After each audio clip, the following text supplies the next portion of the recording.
वासुदेवाय नमः। आप सभी का मेरे YouTube चैनल पर स्वागत है। मैं आप सभी को कार्तिक माह के महात्म्य के 10वें अध्याय को पढ़ के सुनाती हूँ। आप कृपया ध्यानपूर्वक श्रवण करें और अपने मन में भगवान विष्णु की छवि को बसाए और अपने दिल से उन्हें याद करें और सभी भगवान का ध्यान धरें। विष्णु भगवान का ही हम महिमा गुणगान कार्तिक माह में करते हैं, इसलिए हमें कार्तिक माह में हमें कोई भी कथा भजन कीर्तन सुननी चाहिए। तो मैं आपको प्रतिदिन कार्तिक माह के महात्म्य को सुनाती हूँ। आज 10वां दिन है तो मैं 10वें अध्याय को सुना रही हूँ। आप ध्यानपूर्वक सुने। मायापति नारायण के चरणों में शीश नवाए। 10वां अध्याय कार्तिक। लिखो नारायण राय। राजा पृथु बोले, हे ऋषि श्रेष्ठ नारद जी, आपको प्रणाम है। कृपया आप यह बताने की कृपा कीजिए कि जब भगवान शंकर ने अपने मस्तक के तेज को क्षीर सागर में डाला तो उस समय क्या हुआ। नारद जी बोले, हे राजन, जब भगवान शंकर ने अपना वह तेज क्षीर सागर में डाला तो उस समय वह शीघ्र ही बालक होकर सागर के संगम पर बैठकर संसार को भय देने वाला रुदन करने लगा।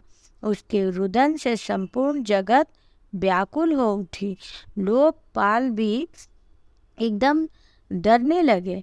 शंकर सुवन के रुदन से संपूर्ण ब्रह्मांड व्याकुल हो गया।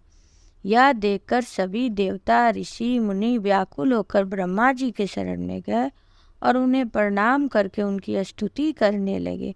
उन सभी ने ब्रह्मा जी से कहा, हे पितामह, यह तीनों बहुत ही विकट परिस्थिति उत्पन्न हो गई है लोक में।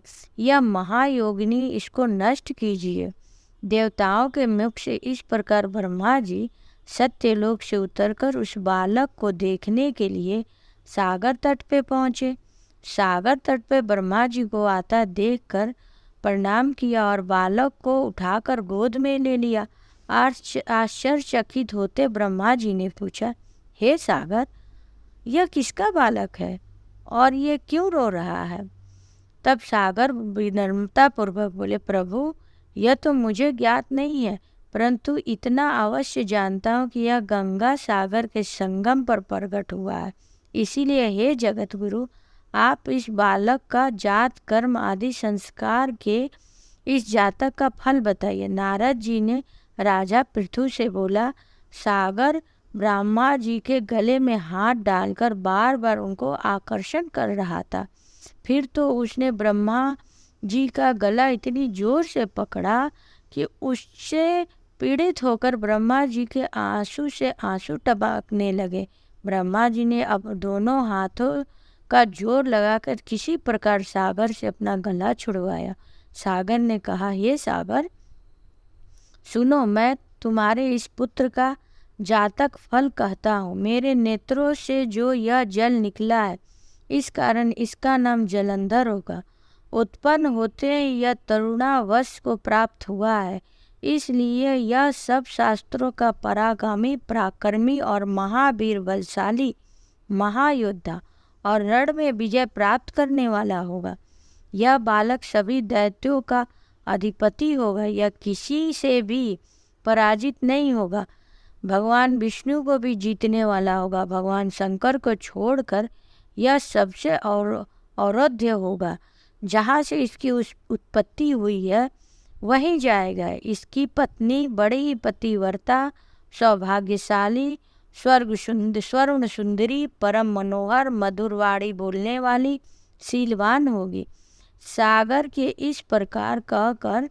इस प्रकार कहकर ब्रह्मा जी ने शुक्राचार्य को बुलाया और उनके हाथों में बालक का राजाभिषेक कराकर अंतर्ध्यान हो गए। बालक को देखकर सागर की प्रसन्नता की सीमा नहीं रही। वह हर्षित मन से घर गए और सागर ने उस बालक का लालन पालन करके उसे पुष्ट किया।